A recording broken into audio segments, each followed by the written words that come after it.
ವಿದ್ಯಾರ್ಥಿಗಳೇ, Kannada excellence academy YouTube ಚಾನಲ್ಗೆ ತಮಗೆಲ್ಲ ಆತ್ಮೀಯ ಸ್ವಾಗತ.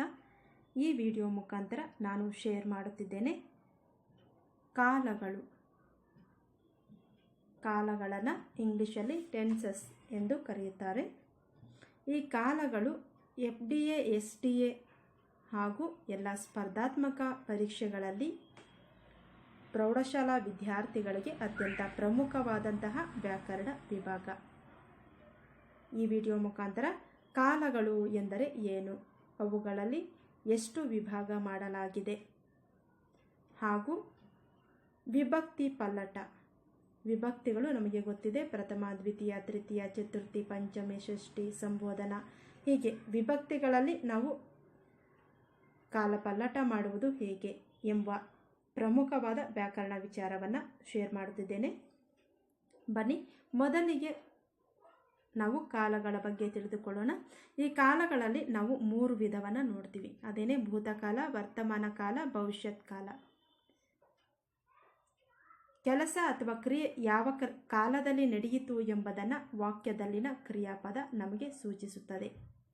ಈ ಕ್ರಿಯಾಪದದ ಮೂಲ ರೂಪವನ್ನು ಧಾತು ಎಂದು ಕರೆಯುತ್ತೇವೆ. ಈ ಧಾತುವಿಗೆ ಕಾಲಸೂಚಕ ಪ್ರತ್ಯಯ ಹಾಗೂ ಅಖ್ಯಾತ ಪ್ರತ್ಯಯ ಸೇರಿ ಕ್ರಿಯಾಪದ ಆಗುತ್ತದೆ. ಗಮನಿಸಿ, ಕ್ರಿಯಾಪದದ ಮೂಲ ರೂಪವನ್ನು ಧಾತು ಎಂದು ಕರೆಯುತ್ತೇವೆ. ಧಾತುವಿಗೆ ಕಾಲಸೂಚಕ ಪ್ರತ್ಯಯ ಹಾಗೂ ಅಖ್ಯಾತ ಪ್ರತ್ಯಯ ಸೇರಿ ಕ್ರಿಯಾಪದ ಆಗುತ್ತದೆ. ಈ ಕ್ರಿಯಾಪದದಲ್ಲಿ ಕಾಲಸೂಚಕ ಪ್ರತ್ಯಯಗಳು 3 ಕಾಲದಲ್ಲಿ ಬರುವ ರೀತಿ ಬಳಕೆಯಾಗುತ್ತವೆ ಎಂಬುದನ್ನು ನಾವು ಈ ವಿಡಿಯೋ ಮುಖಾಂತರ ತಿಳಿಯೋಣ. ಹಾಗಾದರೆ ಈ 3 ಕಾಲಸೂಚಕ ಪ್ರತ್ಯಯಗಳು ಯಾವ್ಯಾವು ಎಂಬುದನ್ನು ತಿಳಿದುಕೊಳ್ಳುವುದಕ್ಕೆ ಮೊದಲು ಕಾಲಗಳನ್ನು ನೋಡಿ. ಮೊದಲನೆಯದು ಭೂತಕಾಲ. ಭೂತಕಾಲವು ಈ ಹಿಂದೆ ನಡೆದು ಹೋದ ಕ್ರಿಯೆಯನ್ನು ಸೂಚಿಸುತ್ತದೆ. ಅಂದರೆ ಭೂತಕಾಲ ಎಂಬುದು ಹಿಂದೆ ನಡೆದು ಹೋದಂತಹ ಕ್ರಿಯೆಯನ್ನು ಸೂಚಿಸುವಂತಹ ಕ್ರಿಯೆ ಆಗಿರುತ್ತದೆ. ಅಂದರೆ ಆ ಕ್ರಿಯೆಯು ಮುಗಿದು ಹೋಗಿದೆ, ಅದು ಭೂತಕಾಲ ಎನಿಸುತ್ತದೆ. ಮುಗಿದು ಹೋಗಿದ್ದರೆ ಅದು ಭೂತಕಾಲ ಎನಿಸುತ್ತದೆ. ಉದಾಹರಣೆಗಳನ್ನು ಗಮನಿಸಿ. ಸಲೀಮನು ಶಾಲೆಗೆ ಹೋದನು. ಈ ವಾಕ್ಯದಲ್ಲಿ ಕ್ರಿಯೆಯು ಭೂತಕಾಲದಲ್ಲಿ ನಡೆದಿರುವುದನ್ನು ಸೂಚಿಸುತ್ತದೆ. ಭೂತಕಾಲದ ಕ್ರಿಯಾಪದಗಳು ಹೇಗೆ ಆಗುತ್ತವೆ ಎಂಬುದನ್ನು ಒಂದು ಉದಾಹರಣೆಯ ಮೂಲಕ ನೋಡೋಣ. ಇಲ್ಲಿ ಧಾತು ಕ್ರಿಯಾಪದದ ಮೂಲ ರೂಪ, ಕಾಲಸೂಚಕ ಪ್ರತ್ಯಯ, ಅಖ್ಯಾತ ಪ್ರತ್ಯಯಗಳು ಸೇರಿ ಒಂದು ಕ್ರಿಯಾಪದ ಆಗುತ್ತದೆ. ಗಮನಿಸಿ, ಕ್ರಿಯಾಪದದ ಮೂಲ ರೂಪ ಧಾತು, ಕಾಲಸೂಚಕ ಪ್ರತ್ಯಯ, ಅಖ್ಯಾತ ಪ್ರತ್ಯಯ ಸೇರಿ ಕ್ರಿಯಾಪದ ಆಗುತ್ತದೆ. ಮೊದಲಿಗೆ ಪ್ರಥಮ ಪುರುಷದಲ್ಲಿ ಪುಲ್ಲಿಂಗ, ಸ್ತ್ರೀಲಿಂಗ, ನಪುಂಸಕಲಿಂಗ ಇವೆರಡೂ ಕೂಡ ಕಾಲಗಳ ವಿಧಗಳು. ಇಲ್ಲಿ ನೋಡಿದನು ಪದವನ್ನು ನಾವು ಬಿಡಿಸಿದಾಗ ನೋಡು ಪ್ಲಸ್ ದ ಪ್ಲಸ್ ಅನು ಆಗುತ್ತದೆ. ಹಾಗೆಯೇ ನೋಡಿದಳು, ನೋಡು ಪ್ಲಸ್ ದ ಪ್ಲಸ್ ಅಳು ಆಗುತ್ತದೆ. ನೋಡಿತು, ನೋಡು ಪ್ಲಸ್ ವ ಪ್ಲಸ್ ಇತು ಆಗುತ್ತದೆ. ನೋಡಿದ, ನೋಡು ಪ್ಲಸ್ ದ ಪ್ಲಸ್ ಎ ನೋಡಿದ. ನೋಡಿದೆ, ನೋಡಿದೆ ಎ ಬರುತ್ತೆ. ನಂತರ ನೋಡಿದೆನು, ಇಲ್ಲಿ ಕೂಡ ನೋಡು ಪ್ಲಸ್ ದ ಪ್ಲಸ್ ಏನು ಎಂದಾಗುತ್ತದೆ. ಆವಾಗ ಕಾಲಸೂಚಕ ಪ್ರತ್ಯಯ ದ ಎಂಬುದು, ಅಖ್ಯಾತ ಪ್ರತ್ಯಯ ಇಲ್ಲಿ ಅನು, ಅಳು, ಇತು, ಎ, ಎನು ಎಂಬುದಾಗಿ ನಾವು ಗುರುತಿಸಬಹುದು. ಇಲ್ಲಿ ದ ಎಂಬುದು ಕಾಲಸೂಚಕ ಪ್ರತ್ಯಯ. ಕಾಲಸೂಚಕ ಪ್ರತ್ಯಯ ದ ಎಂಬುದು, ಆದ್ದರಿಂದ ಇದೊಂದು ಭೂತಕಾಲ ಎಂಬುದಾಗಿ ನಾವು ನೆನಪಿನಲ್ಲಿ ಇಡಬೇಕು. ಭೂತಕಾಲದ ಕಾಲಸೂಚಕ ಪ್ರತ್ಯಯ ದ. ನಂತರ ನಾವು ನೋಡ್ತೀವಿ ವರ್ತಮಾನ ಕಾಲ. ಈ ವರ್ತಮಾನ ಕಾಲ ಅಂದರೆ ಏನು? ವರ್ತಮಾನ ಕಾಲ ಅಂದರೆ ಕಾಲವು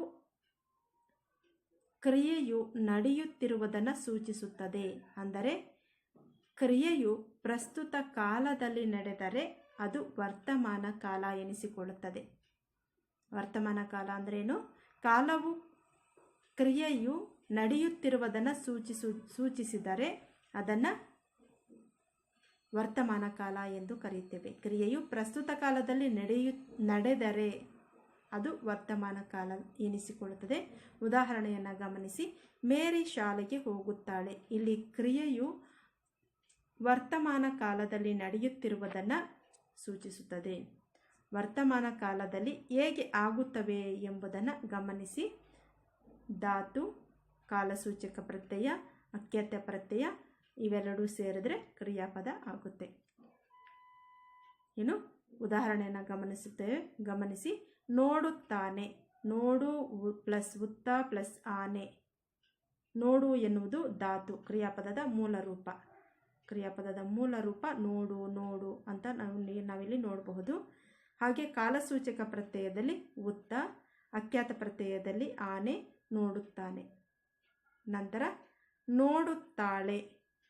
ನೋಡು ಧಾತು, ಕಾಲಸೂಚಕ ಪ್ರತ್ಯಯ ಉತ್ತ, ಅಖ್ಯಾತ ಪ್ರತ್ಯಯ ಆಳೆ, ನೋಡುತ್ತಾಳೆ ಕ್ರಿಯಾಪದ. ನೋಡುತ್ತದೆ.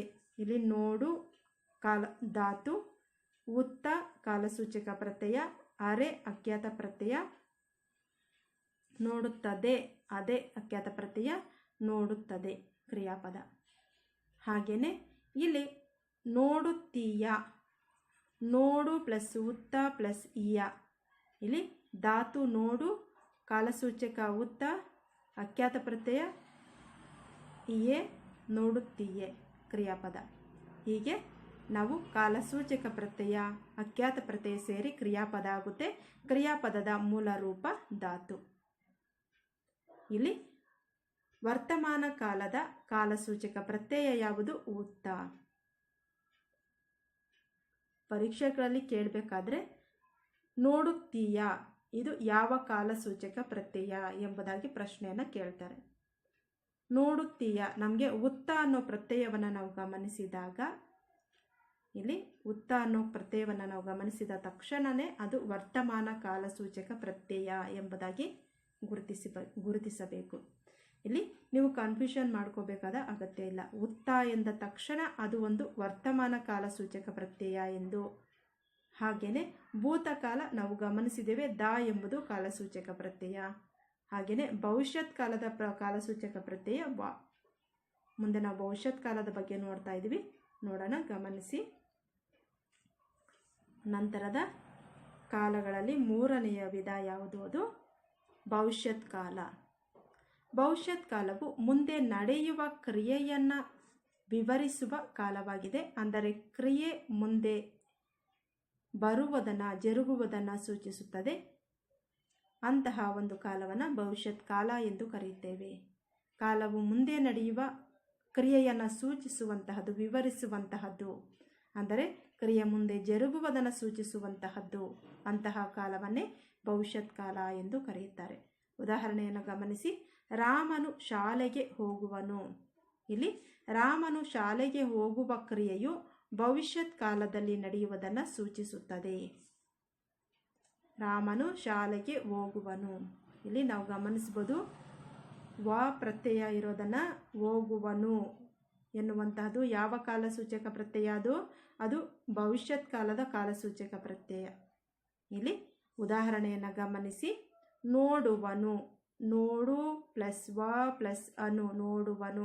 ಧಾತು ನೋಡು, ಕಾಲಸೂಚಕ ಪ್ರತ್ಯಯ ವ, ಅಖ್ಯಾತ ಪ್ರತ್ಯಯ ಅನು, ನೋಡುವನು, ನೋಡುವನು. ಅದೇ ರೀತಿ ನೋಡು ಸ್ತ್ರೀಲಿಂಗದಲ್ಲಿ ನೋಡುವಳು, ನೋಡುವಳು ನಾವು ನೋಡಿದ ತಕ್ಷಣ ಹೇಳ್ಬೋದು ಅದು ಯಾವ ಲಿಂಗ? ಸ್ತ್ರೀಲಿಂಗ. ಹಾಗಾದರೆ ಈ ನೋಡುವನು ಕ್ರಿಯಾಪದವನ್ನು ನಾವು ಬಿಡಿಸಿದಾಗ, ನೋಡು ಅನ್ನೋದು ಧಾತು, ಕ್ರಿಯಾಪದದ ಮೂಲ ರೂಪ. ಕಾಲಸೂಚಕ ಪ್ರತ್ಯಯ ವ, ಅಖ್ಯಾತ ಪ್ರತ್ಯಯ ಅಳು. ಹಾಗೆಯೇ ನೋಡುವಳು ಕ್ರಿಯಾಪದ. ಇನ್ನು ನಪುಂಸಕಲಿಂಗದಲ್ಲಿ ನೋಡಿದಾಗ ನಾವು ನೋಡುವಿ. ನೋಡುವಿ ಅಂದಾಗ ನಮಗೆ ಯಾವುದೇ ಲಿಂಗ ನಾವಲ್ಲಿ ಗುರುತಿಸೋಕ್ಕೆ ಆಗಲ್ಲ. ಸ್ತ್ರೀಲಿಂಗ ಆಗಲಿ, ಪುಲ್ಲಿಂಗ ಆಗಲಿ, ಅಥವಾ ನಪುಂಸಕಲಿಂಗ ಅಂದಾಗ ನಾವಲ್ಲಿ ಲಿಂಗವನ್ನು ಗುರುತಿಸೋಕ್ಕೆ ಆಗಲ್ಲ. ಆಗ ನೋಡುವಿ ಎನ್ನುವಂತಹ ಪದ ನಾವು ಧಾತು ನೋಡಿದಾಗ ನೋಡು, ಕಾಲಸೂಚಕ ಪ್ರತ್ಯಯ ವ, ಅಖ್ಯಾತ ಪ್ರತ್ಯಯ ಇ. ನೋಡುವಿ ಕ್ರಿಯಾಪದವನ್ನು ನಾವು ಒಟ್ಟು ಕ್ರಿಯಾಪದವನ್ನು ನಾವು ಬಿಡಿಸಿದಾಗ ಈ ರೀತಿ ಅರ್ಥ ಸಿಗುತ್ತೆ. ಇನ್ನು ನಂತರ ನೋಡುವೆನು ಉತ್ತಮ ಪುರುಷ ಸರ್ವನಾಮ. ಅದು ಇಲ್ಲಿ ನೋಡಿ, ನೋಡುವೆನು ಎಂದಾಗ ನೋಡು ಧಾತು, ವ ಕಾಲಸೂಚಕ ಪ್ರತ್ಯಯ, ಏನು ಅಖ್ಯಾತ ಪ್ರತ್ಯಯ, ನೋಡುವೆನು ಅನ್ನುವಂತಹ ಕ್ರಿಯಾಪದ. ಹೀಗೆ ಇಲ್ಲಿ ವ ಎಂಬುದು, ಗಮನಿಸಿ, ವ ಎಂಬುದು ಭವಿಷ್ಯತ್ ಕಾಲದ ಕಾಲಸೂಚಕ ಪ್ರತ್ಯಯ ಎಂಬುದನ್ನು ನೆನಪಿನಲ್ಲಿ ಇಡಿ. ಇಲ್ಲಿ ವ ಎಂಬುದು ಕಾಲಸೂಚಕ ಪ್ರತ್ಯಯವಾಗಿದೆ. ನಂತರ ನಾವು ಹೋಗ್ತಾ ಇದ್ದೀವಿ ಕಾಲಗಳಲ್ಲಿ. ನಾವು ಗಮನಿಸಿದಾಗ ವ ಯಾವ ಕಾಲದ ಪ್ರತ್ಯಯ ಸೂಚಕ? ಭವಿಷ್ಯತ್ ಕಾಲದ ಪ್ರತ್ಯಯ ಸೂಚಕ. ಉತ್ತ ಎಂಬುದು ವರ್ತಮಾನ ಕಾಲದ ಪ್ರತ್ಯಯ ಸೂಚಕ. ಡ ಎಂಬುದು ಭೂತಕಾಲದ ಕಾಲಸೂಚಕ ಪ್ರತ್ಯಯ. ಇನ್ನು ವಿಭಕ್ತಿ ಪಲ್ಲಟ ಎಂದರೆ ಏನು? ಈ ವಾಕ್ಯದಲ್ಲಿ ಒಂದು ನಿರ್ದಿಷ್ಟ ಕಾಲದ ಪ್ರಯೋಗವು ಮತ್ತೊಂದು ಕಾಲದ ಅರ್ಥವನ್ನು ಸೂಚಿಸುವುದೇ ಕಾಲಪಲ್ಲಟ. ಅಂದರೆ ವಾಕ್ಯದಲ್ಲಿ ಒಂದು ನಿರ್ದಿಷ್ಟ ಕಾಲ, ಯಾವ ಕಾಲದಲ್ಲಿ ಪ್ರಯೋಗವಾಗಿದೆ, ಮತ್ತೊಂದು ಕಾಲದ ಅರ್ಥವನ್ನು ಸೂಚಿಸುವುದೇ ಕಾಲಪಲ್ಲಟ. ಒಂದು ನಿರ್ದಿಷ್ಟ ಕಾಲದ ಪ್ರಯೋಗವು ಮತ್ತೊಂದು ಕಾಲದಲ್ಲಿ, ಅಂದರೆ ಭೂತಕಾಲದಲ್ಲಿದ್ದಾಗ ವರ್ತಮಾನ ಕಾಲ, ವರ್ತಮಾನ ಕಾಲದಲ್ಲಿದ್ದಾಗ ಭವಿಷ್ಯತ್ ಕಾಲ, ಯಾವ ರೀತಿ ಅದು ಅರ್ಥವನ್ನು ಸೂಚಿಸುತ್ತದೆ ಎಂಬುದನ್ನು ನಾವು ಇಲ್ಲಿ ಕಾಲಪಲ್ಲಟದಲ್ಲಿ ನೋಡಬಹುದು. ಉದಾಹರಣೆಗೆ, ನಮ್ಮಣ್ಣನು ನಾಳೆ ಬರುತ್ತಾನೆ ಎನ್ನುವಂತಹ ವಾಕ್ಯವನ್ನು ಗಮನಿಸಿದಾಗ ಈ ವಾಕ್ಯದಲ್ಲಿ ಬರುತ್ತಾನೆ ಎಂಬುದು ವರ್ತಮಾನ ಕಾಲದಲ್ಲಿ ಇದೆ. ಬರುತ್ತಾನೆ, ಉತ್ತಾನೆ, ನಾವು ಉತ್ತ ಅಂದಾಗ ಅದು ವರ್ತಮಾನ ಕಾಲ ಎಂದು ನಮಗೆ ಕ್ಲಿಯರಾಗಿ ಅರ್ಥ ಆಗುತ್ತೆ, ಅದು ಒಂದು ವರ್ತಮಾನ ಕಾಲ ಅಂತ. ನಾಳೆ ಎನ್ನುವ ಶಬ್ದ ಭವಿಷ್ಯತ್ ಕಾಲವನ್ನು ಸೂಚಿಸುತ್ತದೆ. ನಾಳೆ ಎಂಬುದು ಮುಂದೆ ಆಗುವಂತಹದ್ದು, ಭವಿಷ್ಯತ್ ಕಾಲ. ಆದರೆ ವ್ಯಾಕರಣದ ನಿಯಮಗಳ ಅನುಸಾರ ಈ ವಾಕ್ಯವು ನಮ್ಮಣ್ಣನು ನಾಳೆ ಬರುವನು ಎಂದು ಪ್ರಯೋಗಿಸಬೇಕಿತ್ತು. ಹೀಗೆ ನಿರ್ದಿಷ್ಟ ಕಾಲದಲ್ಲಿ ಪ್ರಯೋಗವಾಗಬೇಕಾದಂತಹ ಕ್ರಿಯಾಪದ ಬೇರೊಂದು ಕಾಲದಲ್ಲಿ ಪ್ರಯೋಗವಾಗುವುದನ್ನು ಕಾಲಪಲ್ಲಟ ಎಂದು ಕರೆಯುತ್ತಾರೆ. ಗಮನಿಸಿ ವಿದ್ಯಾರ್ಥಿಗಳೇ, ಸ್ಪರ್ಧಾತ್ಮಕ ಪರೀಕ್ಷೆಗಳಿಗೆ ತುಂಬಾ ಇಂಪಾರ್ಟೆಂಟ್ ಆಗಿರುವಂತಹ ವ್ಯಾಕರಣ ಇದು. ಕಾಲಪಲ್ಲಟವನ್ನು ನಿಮಗೆ ಪ್ರಶ್ನೆ ಕೇಳ್ತಾರೆ.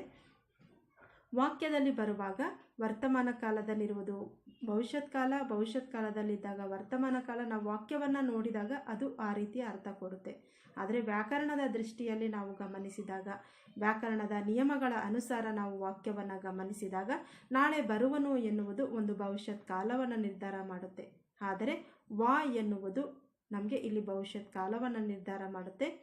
ಈ ಕ್ರಿಯಾಪದದ ಬೇರೊಂದು ಕಾಲದಲ್ಲಿ ಪ್ರಯೋಗ ಆಗುವುದಂತಹದನ್ನು ಕಾಲಪಲ್ಲಟ ಎಂದು ಕರೆಯುತ್ತಾರೆ. ಇಲ್ಲಿ ನಾವು ನೋಡ್ಬೋದು, ನಮ್ಮಣ್ಣನು ನಾಳೆ ಬರುತ್ತಾನೆ, ನಮ್ಮಣ್ಣನು ನಾಳೆ ಬರುತ್ತಾನೆ, ಉತ್ತಾನೆ ಎಂದಾಗ ಅದು ವರ್ತಮಾನ ಕಾಲ. ಆದರೆ ಬರುವನು ಎಂದಾಗ, ಅದು ನಮಗೆ ಬರುತ್ತಾನೆ, ಬರುವನು ಎಂದಾಗ ಅದು ಭವಿಷ್ಯತ್ ಕಾಲ ಆಗುತ್ತೆ. ಹಾಗೆ ರೀತಿ ಬಂದನು ಎಂದಾಗ ಅದು ಭೂತಕಾಲ ಆಗುತ್ತೆ. ಹೀಗೆ ಕಾಲಗಳು ಪಲ್ಲಟ ಆಗುವುದನ್ನು ನಾವು ನೋಡಬಹುದು. ಇನ್ನು ವಿಭಕ್ತಿ ಪ್ರತ್ಯಯಗಳಲ್ಲಿ ಯಾವ ರೀತಿ ಕಾಲಪಲ್ಲಟ ಆಗುತ್ತೆ ಅಂತ ನೋಡೋಣ. ವಿಭಕ್ತಿ ಪ್ರತ್ಯಯಗಳು ಯಾವುದ್ಯಾವುದು?